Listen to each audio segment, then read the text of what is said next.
So what kind of questions are you thinking about with respect to sourcing that may be different than what Rachel was?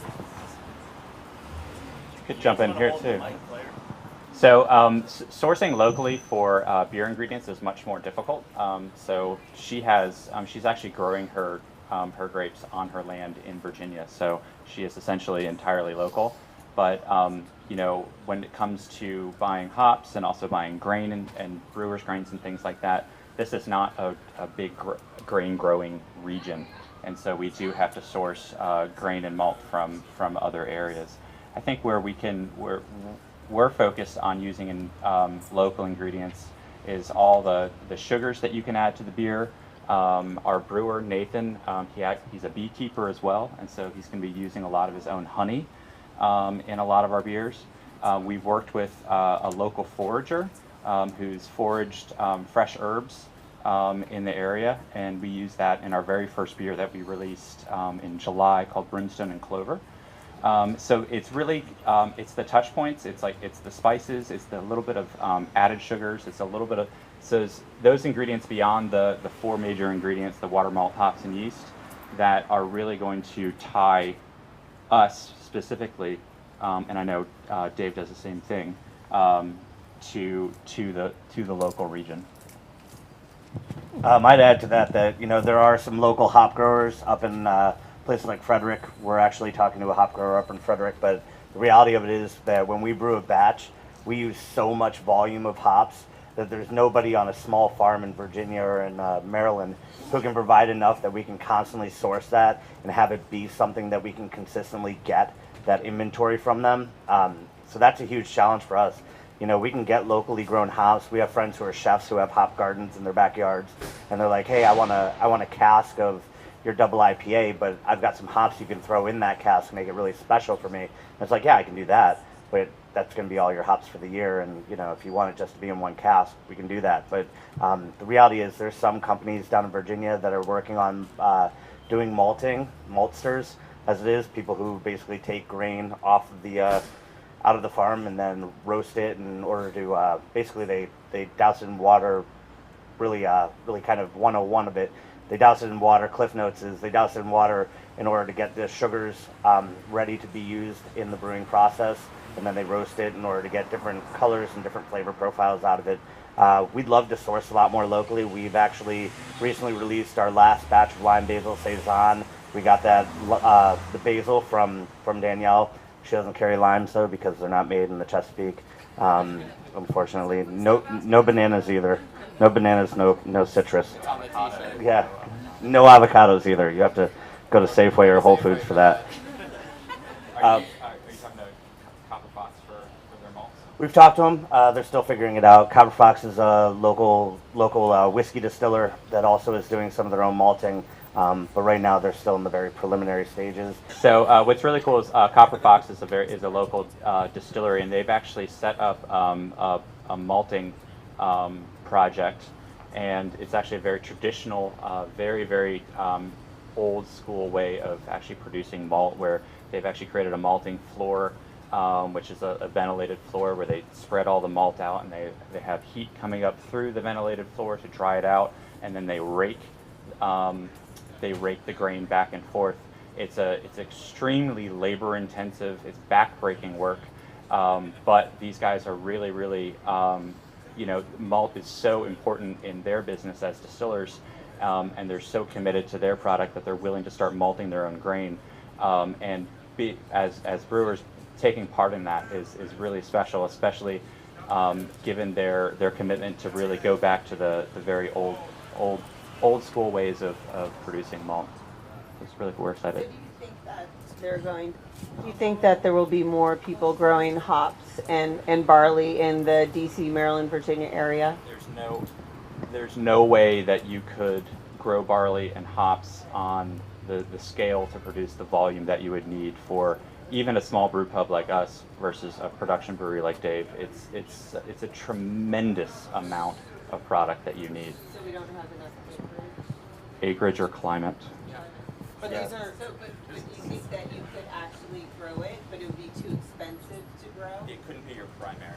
Yeah. So it would just be an accent. And so you could stand a little bit And you'd never wind up getting the volume that you would need to do any kind of repeat thing. Where I'd love to say I've got a beer that I brew with only Virginia ingredients or only Maryland ingredients or, God help us, only DC ingredients. But we don't have first of all, we don't have the agricultural system set up in DC to do any of that. And even what we do have set up in Maryland and Virginia, it just, like Thor said, it would never have the volume and the capacity to sustain any kind of year-round brew, or even, I mean, for us it would be one batch. Let's just say any one of our beers is the average of 1,000 pounds of grain in one batch, and we double batch brew every day. So you're talking about 2,000 pounds of grain going into one beer, not to mention probably like 100 pounds of hops. So it's not sustainable. Oh, we use a lot of hops, bro. What I think is really interesting about that is, hello, you got me? Okay. Is in the wine industry, we harvest once a year. Okay, so I've got 5 different varietals. Fine, I've 18 fermentations happening at once, but I'm not brewing 365 days a year. And when I harvest my grapes, I'm inoculating them within 24 hours. What's inoculation? Oh, that's adding yeast to start fermentation. So I select my yeasts. I'm picky about my yeast. Thanks. So obviously we can just talk about sourcing all night, and people would just kind of trickle out. So exciting. So, but this is an important distinction to make, I think. Just listening to the three of you, kind of this back and forth dialogue. Obviously, there's not just differences within the beer industry, but particularly between beer and wine production. You're talking about a whole separate set of considerations here, but these are different definitions of local. What defines local? Wine is a completely different product, a different process than beer, and so that definition of local is different and not regulated. So there is a crossover Sure. That some brewers age beers in wine barrels. Right? We do that. Yeah, we do Right that. on. So I've sold my barrels to a brewery, not standing here. Yeah, I asked you for some, and you told me I was short. No, I said I was short.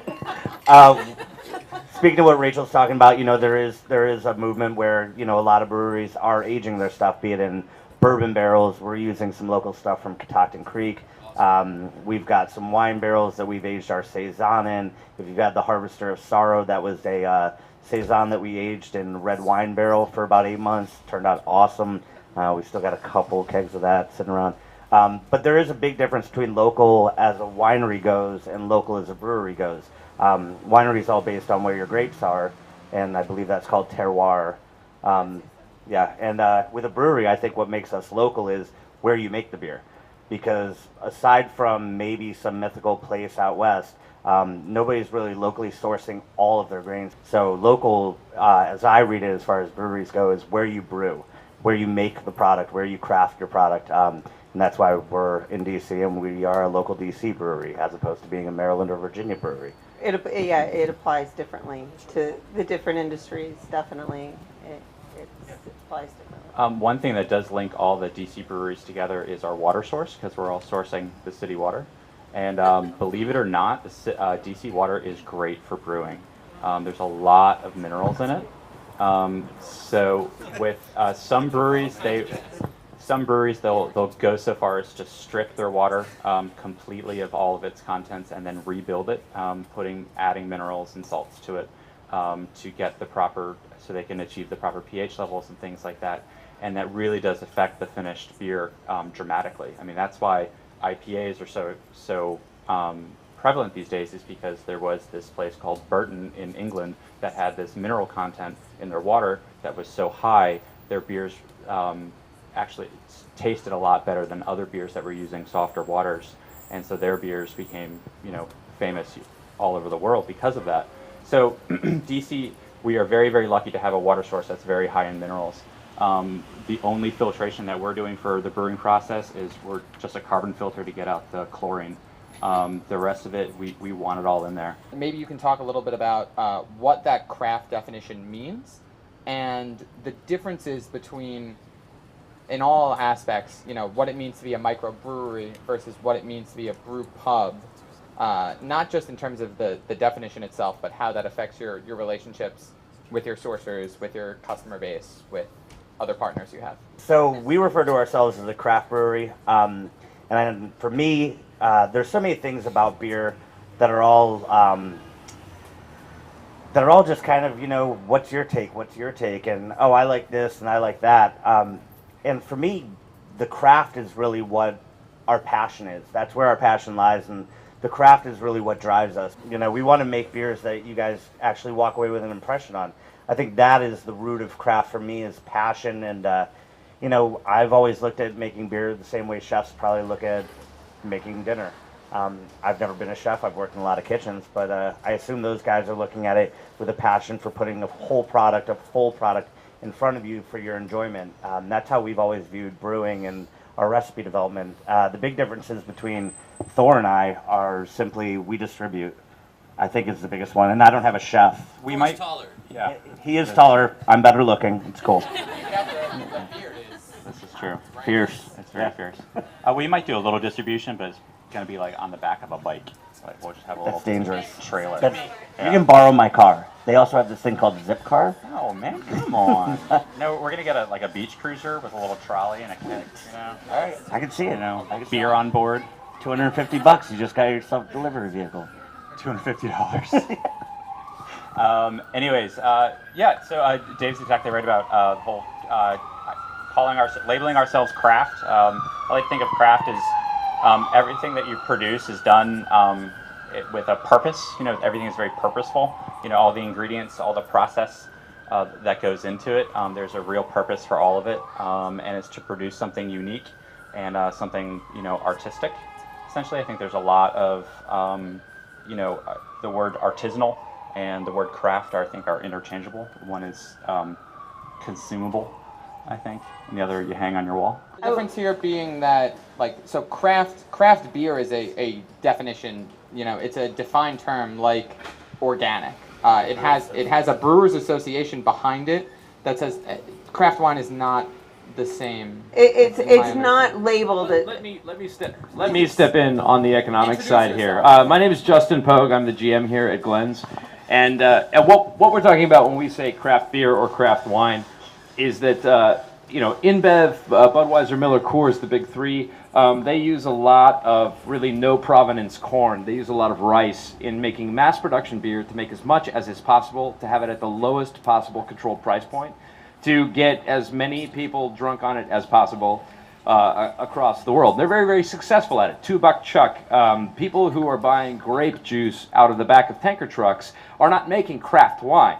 They're fermenting grape juice to the highest degree possible to keep it as cheap as possible to get as many people drunk on very, very cheap wine. Craft wine is, you know, the person growing the grapes. You know how the weather treated those grapes that year.